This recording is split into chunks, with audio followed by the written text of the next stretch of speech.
The internet didn't just flinch, it froze. One leaked clip, one explosive name drop, and suddenly Tamar Braxton was at the center of a firestorm, so intense it made veteran celebrity watchers gasp. This wasn't a rumor crawling out of a blog. This was a full-blown eruption that hit timelines like an earthquake at midnight. Because when whispers turned into leaks and Funky Dineva's video started circulating in hushed group chats, one question ripped through social media like a siren. Why did Mendeecees confront Tamar? And what was she about to reveal that made everything go left? This wasn't loud chaos. It was the kind of tension that feels deliberate, controlled, dangerous. The clip didn't show fists or screaming, it showed something worse. Silence. The kind of silence that makes your chest tighten, because you know something already happened, and whatever it was, nobody wanted it public. Fans replayed it obsessively. Paused. Zoomed. Rewound. Every breath, every glance suddenly felt loaded with meaning. And then Tamar's voice entered the conversation, not screaming, not accusing, but shaking with the weight of something she'd been holding back. That's when the internet exploded. Alleged insiders began whispering about secret confrontations, buried tensions, and warnings that allegedly came before the night in question. Social media fractured instantly. Some defended Tamar. Others questioned her wording. Mendeecees' silence only made the story louder. And Funky Dineva. His leak didn't answer questions. It cracked the door open to something far more unsettling. Because if Tamar is finally talking, it's not by accident. And if Mendeecees stepped into her space, it wasn't random. Whatever happened wasn't meant to escape that room. But now it has. And the truth. It might be messier, darker, and more explosive than anyone is ready for. By the time Tamar Braxton's name started trending, the story had already mutated into something unrecognizable. What began as a quiet, half-seen moment ballooned into a full-scale celebrity emergency, and nobody could agree on where the truth stopped and the speculation took over. According to people who claim they were close enough to feel the temperature shift in the room, the night everything cracked open wasn't supposed to matter at all. It was meant to be safe, familiar, forgettable. But the second Tamar walked in, something in the air changed, and by the time Mendeecees Harris entered her orbit, the energy was no longer neutral. It was charged. Intentional. Watching eyes followed movements. Conversations lowered their volume. And Tamar, whether she realized it immediately or not, was no longer just attending an event. She was stepping into unfinished tension. Insiders allege the confrontation didn't explode right away. There was no screaming match, no dramatic shove. That's what made it more unsettling. Mendeecees reportedly approached Tamar calmly, but calm doesn't always mean peaceful. Sometimes it means controlled, measured, calculated. The kind of approach that feels heavier than anger because it suggests preparation. Tamar later hinted that what shook her wasn't a single action, but the sudden realization that she was no longer alone in the exchange. Conversations paused. Space closed in. The feeling of being surrounded crept up on her fast, and that's where the word that set the internet on fire came from. Confronted. Not attacked. Not assaulted. Confronted. And yet, once that word escaped into the wild, it became a weapon. Funky Dineva's involvement detonated the next phase. When he released commentary alongside a short, incomplete clip, he didn't claim to have answers. He suggested there was context missing. That suggestion alone was enough to blow the doors off. Fans didn't hear caution, they heard confirmation that something was being hidden. The clip itself was maddeningly quiet. No clear aggression. No smoking gun. Just body language, tension, and an aftermath that felt heavier than what was shown. Social media did what it always does in a vacuum. It filled in the blanks with certainty. Screenshots appeared claiming Tamar had been uneasy for weeks. Alleged DMs surfaced, where she supposedly warned friends that certain people were watching her moves. Real or fabricated, the messages spread like wildfire, because they fit the mood. The betrayal didn't stop there. Someone close to the situation, or pretending to be, leaked what they claimed was a private phone call summary. According to this account, Tamar believed the confrontation stemmed from something she didn't say publicly. Something she allegedly refused to repeat. That detail reframed everything. Suddenly, the question wasn't what happened that night. It was what almost happened before it. If Tamar had information, rumors, or opinions that could shift narratives involving Mendeecees or people connected to him, then the confrontation took on a darker tone. Not emotional. Strategic. Preventative. The internet seized on that angle immediately. Twitter threads exploded with theories about silencing, intimidation, and control. Instagram lives popped up dissecting every rumor like gospel. Meanwhile, Mendeecees said nothing. No post. No denial. No clarification. Silence became the loudest sound in the room, and everyone heard something different in it. Supporters argued it was legal caution. Critics called it guilt by absence. Tamar's supporters pointed to her emotional response as proof that something real shook her. Detractors accused her of inflating discomfort into drama. Every side hardened within hours. Celebrity friends added fuel without saying a word, likes appeared and disappeared, follows were quietly removed, and cryptic captions flooded timelines. One reality star posted, "Energy never lies," and fans decided instantly who that sentence was aimed at. Behind the scenes, sources claim Tamar was unraveling. Not publicly, but privately.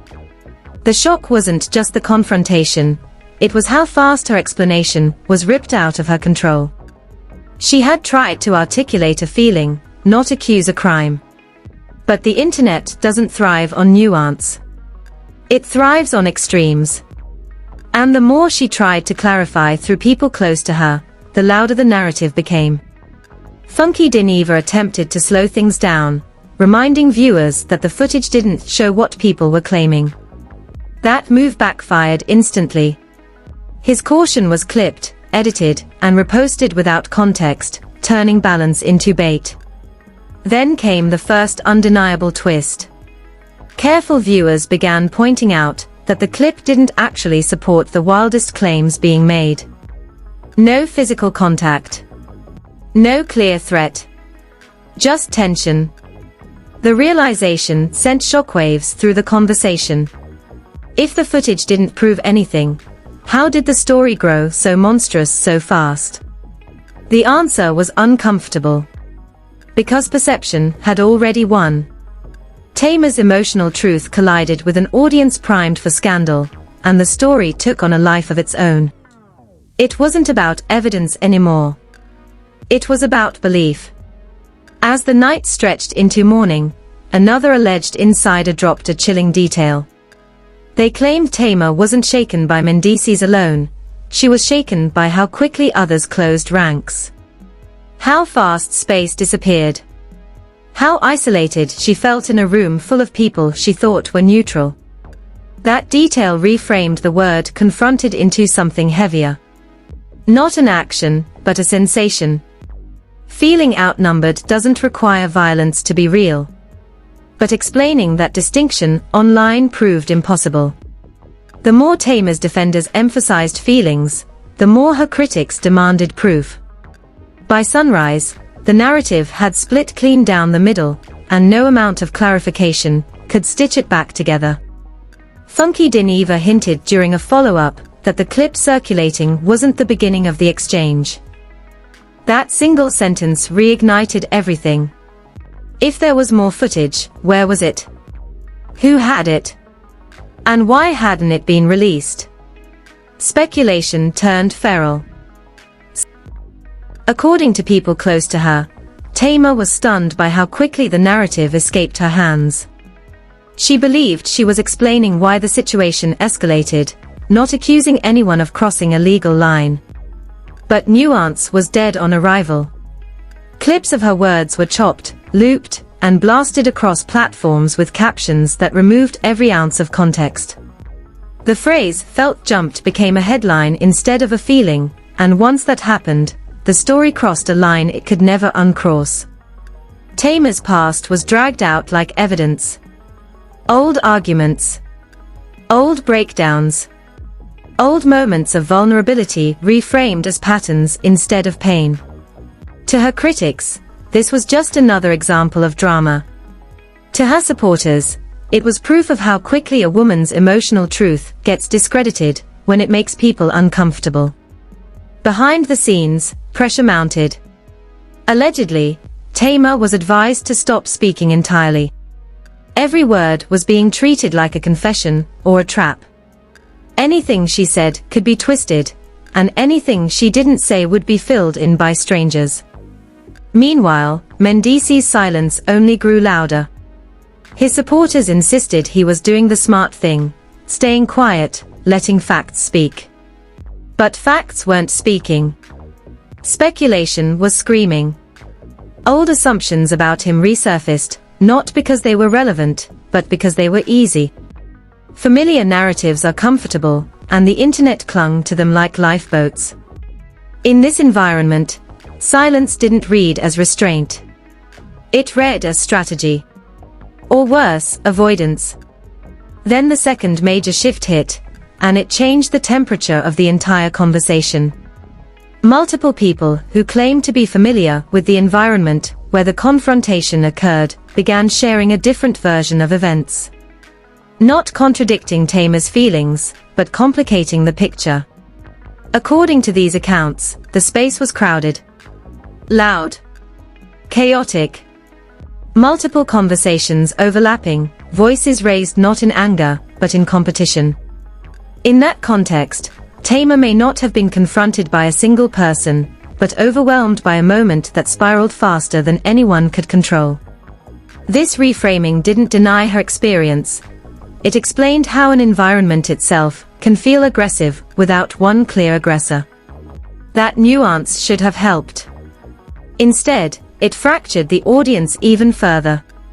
Some saw it as a reasonable explanation. Others accused it of minimizing Tamar's fear. The internet doesn't like complexity. It wants villains and victims, clean lines and final answers. This explanation offered none of that. And so it was rejected by those who needed certainty more than truth. Funky Dineva attempted to highlight this distinction, emphasizing that the footage did not support extreme interpretations. But once again, balance became gasoline. His commentary was clipped, stripped of caution, and reposted as proof of whatever side the poster already believed. In trying to slow the story, he accidentally became another accelerant. As the debate raged, something else became clear. This was no longer about the original moment. It was about control of the narrative. Every camp wanted to define what the story meant. Tamar's supporters focused on emotional safety and perception. Mendeecees' supporters focused on lack of evidence and presumption of innocence. Commentators focused on media responsibility. None of these conversations intersected. They ran parallel, louder and louder, never touching. And in that gap, misinformation thrived. Another alleged leak pushed the escalation further. Screenshots surfaced claiming that producers, friends, or mutual contacts had attempted to mediate before the confrontation ever happened. The implication was explosive. If true, it meant tensions existed long before that night. That whatever Tamar walked into was already charged by history the public hadn't seen. The authenticity of the screenshots was immediately questioned, but it didn't matter. They fit the narrative of a slow-burning conflict, and that was enough. Viral clips don't require verification, only plausibility. The pressure took a visible toll. Fans noticed Tamar retreating from social media. No casual posts. No humor. Just silence broken occasionally by cryptic messages about peace, protection, and truth. Each post was dissected like a clue in a crime scene. Meanwhile, Mendeecees' name continued to trend without him saying a word. Silence became interpretation. Interpretation became judgment. And judgment became public memory. Then came the second undeniable twist. People began to realize that the story had grown far beyond the evidence available. The original clip hadn't changed. No new footage surfaced. No official statements confirmed violence or threats. Yet the conclusions people were drawing had hardened into certainty. The realization was unsettling. The narrative no longer needed facts to survive. It had momentum. And momentum doesn't care about accuracy. Emotionally, this was the breaking point. Fans on both sides began expressing discomfort. What started as intrigue now felt invasive. People admitted the conversation had gone too far, that real people were being flattened into characters for entertainment. Calls for empathy surfaced alongside exhaustion. The question shifted from what happened to why are we doing this? But even that question struggled to trend. Outrage travels faster than reflection. Behind the scenes, sources claimed everyone involved had tightened their circles. Communication became cautious. Statements were weighed, drafted, and discarded. The fear wasn't legal, it was interpretive. In an environment where context can be weaponized, saying nothing felt safer than saying something wrong. The irony was brutal. Silence had fueled the fire, but speaking risked pouring gasoline on it. By the end of this phase, one truth was unavoidable.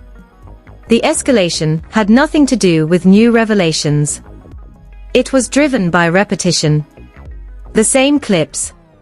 The same phrases. The same assumptions looped endlessly until they felt like facts. The story had detached from the moment that birthed it. It became a referendum on credibility, gender, power, and perception. Tamar's feelings were debated like evidence. Mendeecees' character was inferred without confirmation. Funky Dineva's intent was scrutinized as if commentary itself were culpable. And as the noise reached its peak, the most dangerous realization settled in quietly. No matter what came next, clarification, denial, or silence, the damage was already done. Public belief has crystallized, and belief doesn't require proof to feel permanent. The story was no longer waiting for answers. It had decided it didn't need them. And with that realization hanging heavy over everyone involved, the fallout was no longer looming. It had already begun. By the time the fallout fully surfaced, it wasn't loud anymore. It was heavy. The kind of weight that settles in after the screaming stops, when everyone realizes the damage has already been done and there's no clean way to undo it. Tamar Braxton wasn't fighting a moment now. She was carrying the aftermath of a narrative that had hardened without her consent. What began as an attempt to explain how a situation felt had turned into a permanent stain in the public imagination, and every move she made afterward was interpreted through that distorted lens. Insiders say Tamar felt blindsided not just by the confrontation itself, but by how mercilessly the internet flattened her experience. Her emotions were dissected like evidence. Her tone became a talking point. Her history was dragged up to discredit her present. People who had never met her spoke with absolute certainty about her intentions, her honesty, her mental state. And the cruelest part wasn't the criticism, it was the certainty. Once the crowd decided who she was in this story, there was no room left for complexity. Sympathy became conditional. Belief became transactional. Mendeecees Harris didn't escape unscathed either. Despite no confirmed wrongdoing, his name became fused to implication. Silence, which might have behind the scenes, sources claimed conversations shifted from damage control to emotional survival. Tamar reportedly became more guarded, more selective, more aware of how easily her words could be twisted. Trust thinned. Circles tightened. The lesson was brutal but clear. Once your experience becomes content, you lose control over its meaning. Every silence, every pause, every attempt to protect yourself can be reinterpreted as something sinister. Then came the final, quiet twist, the one that didn't scream for attention, but changed everything for those paying close attention. No new footage emerged. No police report dropped. No definitive statement closed the loop. And yet, the narrative didn't collapse. It didn't need to. The most extreme version of the story had already settled into public belief. The realization was chilling. The internet didn't need proof to feel resolved. It needed repetition. And repetition had done its work. For Tamar, that meant her emotional truth would forever be debated as if it were a strategy. For Mendeecees, it meant proximity to a viral moment was enough to permanently color perception. For Funky Dineva, it meant commentary itself became risky territory. And for the audience, it meant confronting an uncomfortable reality. Stories don't need endings anymore. They just need enough noise to feel complete. The story didn't end with closure. It ended with suspension. A pause heavy with unresolved questions and lingering impressions. Screenshots archived. Clips saved. Opinions cemented. Waiting for the next moment, when a name trends again, and old narratives resurface with fresh fury. Because nothing truly disappears in this ecosystem. It waits. It simmers. It resurfaces. And that's the real cliffhanger. Not what happened that night, but what happens next time. The next clip. The next confrontation. The next emotional explanation that gets stripped of nuance and fed to the machine. Will people pause before choosing sides? Will context matter more than captions? Or will the cycle repeat, leaving new scars on familiar faces? This wasn't just a celebrity moment. It was a warning. About perception. About power. About how quickly a fragment can become a verdict. And as the noise finally fades, one thing remains disturbingly clear. The loudest version of the story may not be the truest, but it's always the one that lasts. Now listen closely, because this is the moment where you decide whether you're just watching the chaos, or you're staying ahead of it. Stories like this don't come with neat endings. They evolve, they resurface, they explode again when nobody's ready. And if you think this chapter is really over, history says otherwise. One comment, one clip, one leaked message can flip everything we think we know, overnight. So don't scroll past this like it's just another headline. This is how narratives are shaped. This is where voices either get lost or amplified. If you have an opinion, and let's be real, you do, drop it in the comments right now. Do you believe Tamar was finally protecting her truth? Or do you think the situation spiraled beyond what she intended? Was Mendeecees staying silent the smartest move? Or did that silence let the internet decide for him? And did Funky Dineva expose context? Or accidentally light the fuse? Your comment matters more than you think, because this conversation is still being written in real time. And if you leave now, you'll miss the moment when everything shifts again, because it always does. Hit like if this breakdown made you see the situation differently. Subscribe if you want the full story, before it gets twisted by timelines and think pieces. Turn on notifications, because the next leak, the next reaction, the next shocking reversal won't wait for you to catch up. In this era, missing an update means accepting someone else's version of the truth. Stay locked in. Stay informed. Because when this story resurfaces, and it will, you'll want to know exactly how we got there.